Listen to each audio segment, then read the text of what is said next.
যেদিন টাকা দিয়ে ভারতের নির্দেশনায়, রয়ের নির্দেশনায় স্বতন্ত্র নির্বাচন করার নামে নির্বাচন বানচালের চক্রান্ত করতে আসবেন, সেদিন কিন্তু জনগণ রাজপথে এমন ধোলাই দেবে, জীবন নিয়ে ফিরতে পারবেন না। আমরা সংখ্যায় কম হইতে পারি, কিন্তু আমরা বিপ্লবী। আমরা বিপ্লব করেছি, দেশে বিপ্লবের প্রেক্ষাপট তৈরি করেছি। সুতরাং এইটা শুধুমাত্র কথার কথা না, এইটা আমার হুঁশিয়ারি। ঝিনাইদহ জেলাকে ইনশাল্লাহ মাফিয়া মুক্ত করা হবে। যারা সন্ত্রাস লালন করেছে, পালন করেছে, যারা আমার ভাইকে গুম করেছে, খুন করেছে, যারা ক্রস ফায়ার দেওয়ার নির্দেশনা দিয়েছে, এই ঝিনাইদহ জেলাতে তাদের রাজনীতি নিষিদ্ধ ঘোষণা করা হবে। এই ঝিনাইদহ জেলাতে কোনো মাফিয়া রাজনীতি করতে পারবে না, কোনো সন্ত্রাসী রাজনীতি করতে পারবে না, কোনো ডামি এমপি রাজনীতি করতে পারবে না। স্পষ্ট ঘোষণা। গতকাল ফেসবুকে দেখলাম অনেকে বড় বড় কথা বলছে যে অমুক তো স্বতন্ত্র ভাবে নির্বাচন করবে, ওর তো অনেক টাকা দিয়ে তো ভোট কিনে ফেলাবে। কেউ যদি টাকা দিয়ে ভোট কিনতে আসে, মা বোনদেরকে বলবো ঝাঁটা বারণ দাঁড়ি রাখবেন, ওদেরকে এমন ভাবে ধোলাই দিবেন যাতে আর কোনোদিন ভোট কিনে টাকা দিয়ে, কালো টাকা দিয়ে, পেশি শক্তি দিয়ে এমপি হওয়ার খায়েশটা মিটে যায়। স্পষ্ট কথা, যেখানেই ফ্যাসিবাদ সেখানে ধোলাই। আমরা গণঅভ্যুত্থানের চেতনা ধারণ করি। যদি ফ্যাসিবাদকে আশ্রয় প্রশ্রয় দিই, তাহলে এই যে তরুণ বন্ধুরা এখানে যারা আছেন, কারোর কিন্তু পিঠ রক্ষা হবে না। সুতরাং আমাদের সংগ্রাম শেষ হয়ে যায়নি। একটি সুষ্ঠু এবং সুন্দর নির্বাচন আদায় করে নেওয়া আমাদের সংগ্রাম। সেই সংগ্রাম আমাদের চালু রাখতে হবে।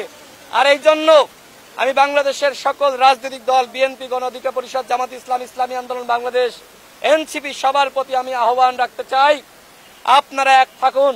আজকে যেভাবে আওয়ামী লীগ বলছে আগামী 13 নভেম্বর তারা নাকি লকডাউন কর্মসূচি পালন করবে, তারা নাকি হরতাল করবে, আওয়ামী লীগের কিন্তু কারোর পিঠে চামড়া থাকবে না।